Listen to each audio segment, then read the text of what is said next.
for watching Numbskull News. And today I want to talk about the University of North Carolina, the Tar Heels.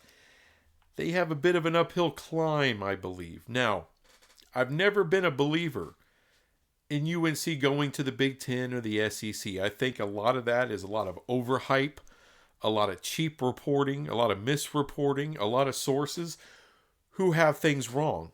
Now, I'll get to that in a moment, but I usually go about explaining this UNC thing through the business side. You know, trying to get into the minds of people who make decisions in ESPN and Fox, and then lay out the economical environment of those two and why UNC would be a bad choice to go to the Big Ten or the SEC through the eyes of the people who are paying the bills in those two conferences, which are their media partners. But I'm not going to do that. I've already went over that ground a million damn times, and I'm not going to do it again. Instead, I'm going to talk a little bit, just a little bit of the political sphere of what's going on there in Chapel Hill. Now, this is an article, whatever Inside Carolina is, by Greg Barnes. But Lee Roberts, he was at a meeting, faculty council meeting, and didn't get a great reception, trying to defend their spending on college football and how they need to aggressively invest further in college football, especially with Bill Belichick in town. But I'm going to go over just a little bit of this, not a ton. Y'all can go in there and read the article for yourself. It's pretty well done. But he says college athletics are changing dramatically and the importance of football is only increasing and will continue to increase. All of our peer institutions are investing in football very aggressively. Somewhat of that is true. I mean, Cal doesn't really, he talked about Cal and UCLA. They don't spend as much as, they spend around the same. Virginia, not as much. Michigan and Texas, I guess they're peers academically. They're not peers in football. Sure as hell not. But, it's cute of him to try to say so. But he breaks down some of the numbers. UNC's football program generated $66.9 million in revenue. All right. So if you're talking about a peer with Texas and Oklahoma, remember, Texas, they didn't generate $66.9 million in revenue last year. They invested about $64 million in their football program, and they made about $180 million, $160 million, somewhere in there. So they made a shit ton of money, but that's because they're Texas. All right. UNC's not on that level and have never been on that level. They have a $26.8 million surplus, and I'm sure the majority of that is going to go to Belichick. Just saying. And that represents 40.7% of their athletic department's record, $164.5 million in total revenue. UNC spent $18.3 million on coaching and sports staff salaries. Of course, that's going up. We're going to continue to invest in our football program, Robert said. We started playing football here in 1888, and then he wants to bump his chest about UNC football for some reason. Now, this is where he gets unpopular with the faculty, I'm sure. Robert stressed that money spent on football isn't available for other university priorities. As the two primary revenue sources, booster donations and the ESPN media contract payout through ACC distributions, and earmarked specifically for athletics. When a faculty member raised a question about money being spent on football when other academic positions are poorly funded, Roberts recalled Dean Smith's comments about, of course, the front porch of the university.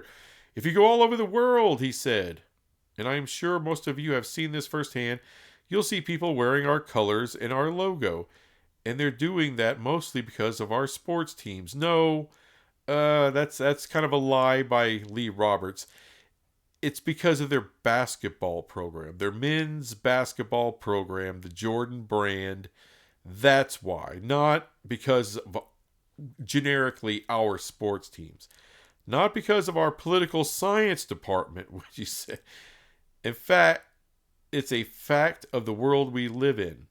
And what's not said here in this article is that little comment actually got jeers from this from the public. It got jeers from the room. They did not like that very much.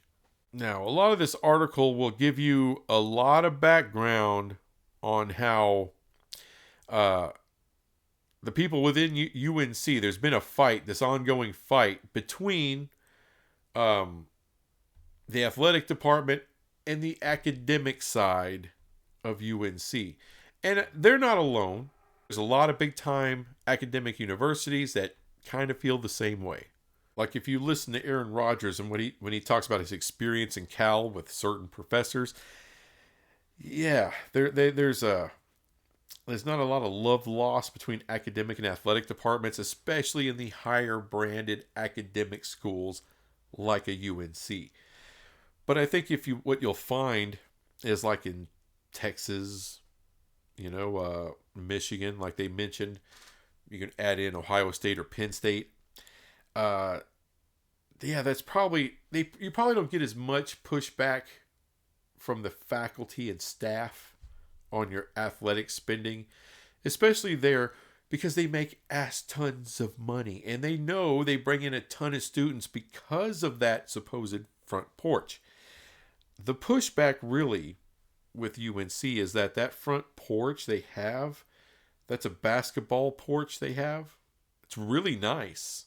And I think if you would ask a lot of people within that university, and not just the faculty and staff, but other decision makers, when it comes to spending money and prioritizing things, I think they'll point to academics being more important.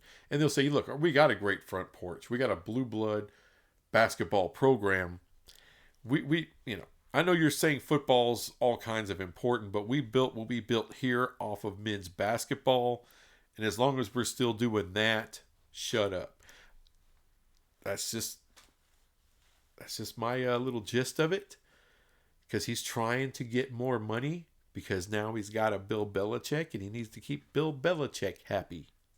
So if you ask me, that's a bit of an uphill climb there. But it's not the last hill you have. And maybe not even the biggest hill. That's just part of a hill. Probably one of the biggest hills you have is their board of governors. They control everything as far as movement and big time decisions as far as where you're going to be playing your football, basketball, and everything else. Any kind of realignment has to go through the board of governors. And there's a lot of NC State people there on the board of governors. So it's going to be hard for you to make decisions and make moves without NC State. And look, I know, right? I mean, we heard all kinds of crazy stuff in the past, like Oregon can't go anywhere without Oregon State, or Washington can't go anywhere without Washington State. We all know that's BS. However, it's not always BS. I want you to think of the old Southwest Conference. It blew up and became the Big 12. Answer me this question. Why wasn't SMU or TCU allowed entrance into that old Big 12 when it started up? Because you can say, well, they're small, private, religious affiliated schools. So is Baylor. But SMU is in Dallas though. TCU Fort Worth. Baylor's in Waco. And when that stuff happened, when the Big 12 was first formed out of the ashes of the Southwest Conference, because now, Waco, it's a pretty decent metropolis there in the middle of Texas. It's built up over time, but back then it was kind of a shit spot in the middle of I-35. Not much there to see. And somehow that school made the cut when those other two couldn't. Weird. It's not really weird if you know the history of it, right? At the time, the governor of Texas was Ann Richards. Lo and behold, her alma mater was Baylor. And what does she say to the University of Texas? You can do what you want, but you're not going to do what you want without my alma mater and Baylor. So Baylor got to join the Big 12. So sometimes politicians get their way, and that's what the board of governors are. They're politicians. And they're going to want some things their way. They're going to see it their way, and they don't always really understand the movement of this or that. Well, we got to increase our football money. We got all this basketball money. Why do we got to spend all this extra on a sport that's just, we're not the best at? We're the best at the other, not this. See what I'm saying? People who don't really understand what's going on, and you're trying to get them on board, and they're just not really getting it. That's an uphill climb, people.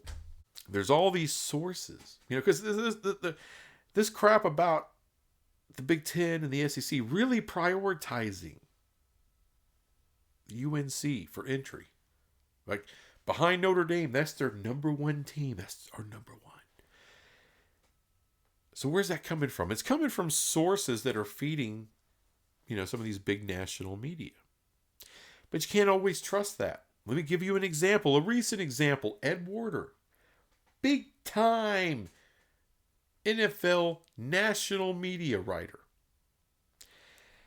You remember the whole Deion Sanders to the Dallas Cowboys? That blew up big in the news, all over the place. Why did it blow up? Ed Warder. His sources were telling him, oh, this is serious. This is serious. Deion has talked to Jerry. Jerry has talked to Deion. It's the one NFL team, the one team that Deion would consider going to is Dallas. Holy shit. Big firestorm. It makes big national news. And, I do a live stream when I can from time to time. And I was doing a live stream. And that's when all the Ed Warder stuff was puked all over the internet. And I just simply said, it's not going to happen. Sorry. That's not a real story. Now, is that because I'm more educated than Ed Warder? Or I'm better connected than Ed freaking Warder? No! I'm not. I'm nobody. I'm a micro channel. But I listened to a guy, a beat writer for the Dallas Cowboys named Mike Fisher. He's been a beat writer for the Dallas Cowboys for 35 years. He knows everybody in the building. He's on a first name basis with Jerry Jones and Stephen Jones and the whole Jones family. He's in there. And what he was saying was, hey, I know Ed Warder. He knows me. We're friendly. We get along. He's wrong. His sources are not here in Valley Ranch or Frisco. They're not here. His sources are in Deion's camp. Deion wants that message out because he's trying to extort more money from Colorado for his staff. That's what it's about. This has not been serious, at least not from the Cowboys' perspective. They don't want him. As a matter of fact, Mike Fisher was all over talking about Schottenheimer, Brian Schottenheimer. Before anybody else, nationally or anywhere, nobody knew. Tons of people nationally on ESPN. When the Cowboys hired officially Brian Schottenheimer, they had no clue he was even in the running, people. Not seriously in the running. Because the beat writer knew. He knew that that's who Stephen Jones wants. And it's really Stephen Jones that's kind of running the Dallas Cowboys now. Ed Warder didn't know that. So take that as a cautionary tale, people. Because there's no 35-year beat writer in the SEC. I'm sure there's a lot of beat writers, I'm sure. But none of them really know, because this is just, the Cowboys that's just one franchise and a coaching search. This is something much bigger. This is on a conference affiliated level. And so I'm sure, we've heard some of this from national people who have sources in and around certain schools who may have always lusted after UNC, but that was before the money went through the roof, folks. We're in a different economic environment now. Well, now we're in a place, it was like years ago, UNC would have been a great fit for the SEC or for the Big Ten. A perfect fit for the Big Ten, actually. But now, like I said, the economics have changed. Now UNC is dilutive. They wouldn't have been dilutive before. They would have been a great ad. Now, they're dilutive because their football program doesn't generate the kind of money to compete on that level. They don't have the viewership on that level. See what I'm saying? So, all I'm saying is they got that uphill climb within Chapel Hill and within the ACC, within their own political structure in the state of North Carolina with their board of governors. Because the Big Ten's not going to take NC State, and neither is the SEC. Get that dream out of your head. Get that story out of your head. That is the biggest bunch of bullcrap that's ever been thrown out about realignment. Oh, SEC and the Big Ten, they're just going to take all these teams. They're just going to take all these teams. No, they're not. They're absolutely not. Not with the House case, the settlement, with revenue sharing. No. No. They're not going to willy-nilly take a bunch of dilutive teams. No. And programs like USC, Texas, and Oklahoma did not make the moves they made so that those conferences can let in dilutive schools. That's not what they're about. Not at all. So once again, for maybe a little different reasons in this video, but I'm still not a believer in UNC going to the Big Two. And I think people need to start getting on board with that. Politically, economically, it doesn't make sense. And there's too many hills and mountain ranges, really, for them to climb over to make that leap. It's going to be extraordinarily difficult. And not to mention what ESPN and Fox thinks of that. They're the ones paying the bills, and I don't believe it. Anyway, thanks for watching this crap, and I'll be back with some more crap later. Bye.